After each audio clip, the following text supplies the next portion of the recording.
everybody, and thank you for joining today's episode of Colonial USA Student News. I'm Carla Azus. Colonists are settling down and beginning to gain their own American identity. A man named Antoine Cadillac has founded Detroit. Why, you may ask? To thwart English settlers pushing into the Ohio Valley. Queen Anne's War, the second battle of the French and Indian War, has just begun. The Grand Alliance, England, the League of Augsburg, Denmark, Portugal, and the Netherlands, declared war on France and Spain to prevent union of the French and Spanish thrones following the death of King Charles II of Spain. The war was generated by border arguments between Spain and England. The war is the result of the worldwide maritime and colonial rivalry between Great Britain and France, and their struggle for predominance on the European and North American continents. Each of the wars fought in North America corresponded more or less to a war fought between the same powers in Europe. Queen Anne's War has ended with the Treaty of Utrecht. The long-term effects may be the prohibited joining of French and Spanish crowns, the end of the French expansionist policy, the end of the Golden Age of Spain, and a vast expansion of the British Empire. Or it gave the throne to Louis XIV's grandson, but also stated that France and Spain would never be ruled by the same monarch. The Iroquois Confederacy has just added an extra sect to their party. Now 6 sects of the Iroquoian family and of the eastern woodlands areas have conjoined. Their plan? To combine to be a stronger force against the colonists. They made decisions on military and diplomatic issues through a council of representatives, allied first with the Dutch and later with the English. It dominates with New England. Books. They're rare and expensive. Most of us Americans have limited access to them, but Benjamin Franklin has risen this great idea of social libraries. Basically, a literary society in which members would share the collection of literature. Benjamin Franklin has founded what's probably the first public subscription library in America. Benjamin Franklin was beneficial. Is this legit? Georgia was created as a buffer colony. Legit!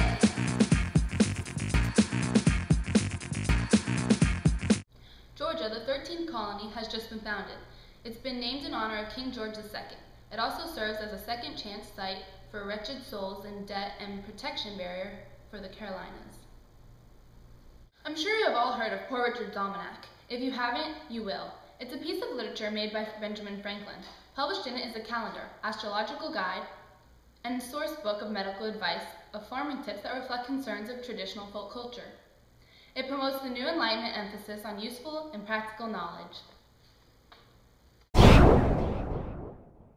The triangular trade is a system that Africa sends slaves to America, America sends raw materials to Europe, and Europe sends guns and rum to Africa. But the British authorities are attempting to impede on the colonial trade with the French West Indies by passing a law to change a trade pattern in the American colonies. They're taxing a 6 pence on molasses imported into the colonies. It's called the Molasses Act. The act is angering the New England colonies, which imports a lot of molasses from the Caribbean as part of the triangular trade. Most colonial merchants are refusing to pay, responding to this attempt to damage their intercolonial trade by bribing and smuggling. Will this protest lead to revolution? John Peter Zenger has published articles by his contributors that criticize colonial government. Later, Zenger was arrested and put on trial. He was announced not guilty. This success may pave the way for freedom of the press.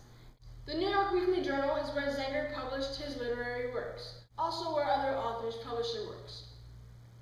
In other news, they call it the Great Awakening. After the recent decline of Puritanism, many are upset about the decline in religious piety. The Great Awakening is a sudden outbreak of religious fever that has begun to sweep through the colonies. It has undermined older clergy, created schisms, increased compositeness of churches, and encouraged missionary work, and has led to the founding of new schools. is the first spontaneous movement of the colonies, already starting to unify them. The founder of the movement is Jonathan Edwards.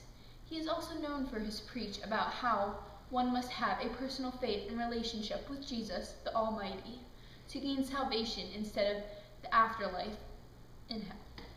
I quote, "The sinners in the hands of the angry God." George Whitefield, a unique preacher of love and forgiveness, has drawn vast audiences.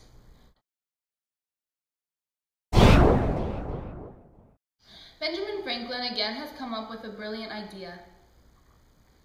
He has come up with a plan to unify the colonies by submitting a document called the Albany Plan of Union. It's a proposal for delegates to gather in Albany, New York. Travel-weary delegates called the Albany Congress from only 7 of the 13 colonies showed up. The immediate purpose was to keep the scalping knives of the Iroquois tribes loyal to the British in the spreading war. Delegates called the Albany Congress did approve the plan.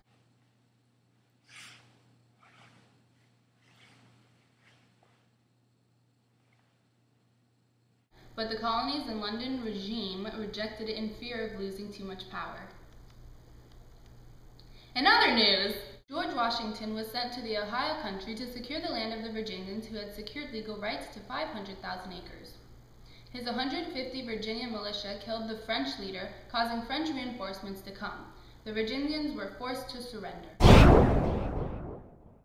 And the French and Indian War still continues. The British commander, General Braddock, set out in one with 2,000 men to capture French stronghold Fort Duquesne, or Duquesne. Now being called Braddock's Blunder, his force was slaughtered by the much smaller French and Indian army. He was killed. Due to this loss of troops, the whole frontier from Pennsylvania to North Carolina was left open to attack. George Washington, with only 300 men, tried to defend the area. William Pitt is the foremost leader in the London government, but now he has earned another title, Organizer of Victory. He led and won a war against Quebec. Previously, the war was in favor of Spain, but after his first significant victory, Britain is in the lead. He wisely decided to soft-pedal assaults of the French West Indies, which had been bleeding away much British strength, and to concentrate on the vitals of Canada, the Quebec-Montreal area. He has also picked young and energetic leaders, thus bypassing incompetent and cautious old generals.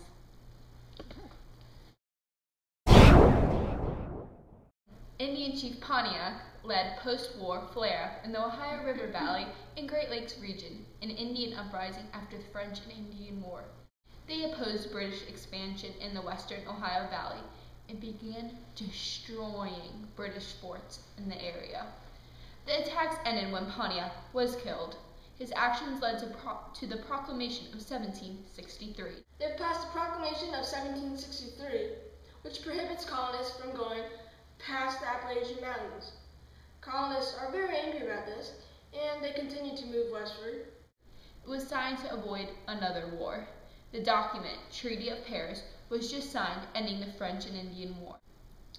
In effect, British has become the dominant power of North America, and the French have left the scene. Today's shout out goes out to Mrs. Boshek at Coral Springs Charter School. They're saying only English and American ships are allowed into colonial ports. This is called the Stamp Act. The British placed a tax on sugar, wine, and other important things for more money. The British wanted this money to provide more security for the colonies. The security was expensive because of Indians and fights with foreign powers. The British also hoped that the act would force colonists to sell their goods to Britain, as opposed to selling to other countries. James Otis has now raised the issue of taxation without representation. Greenville imposed the worst tax of the navigation laws because of the $140 million debt from the 7 Years' War. He raised revenues to support the military force and mandated the use of stamps. Americans were angry. It violated the basic rights, which called for the Stamp Act Congress to get the King and Parliament to repeal it. The Stamp Act Congress met in New York City with 27 delegates from the 9 colonies. It had little effect.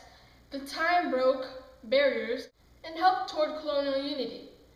The act caused an uprising because there was no one to sell the stamps and British did not understand why Americans could not pay their own defense. Now the Quartering Act, alright, they have just passed the Quartering Act. Citizens are forced to keep soldiers in their homes. This is called the Quartering Act, okay? Due to the Currency Act, colonies are not allowed to use paper money. This is going to destabilize the economy. The Sons of Liberty is a radical political organization for colonial independence which formed after the passage of the Stamp Act.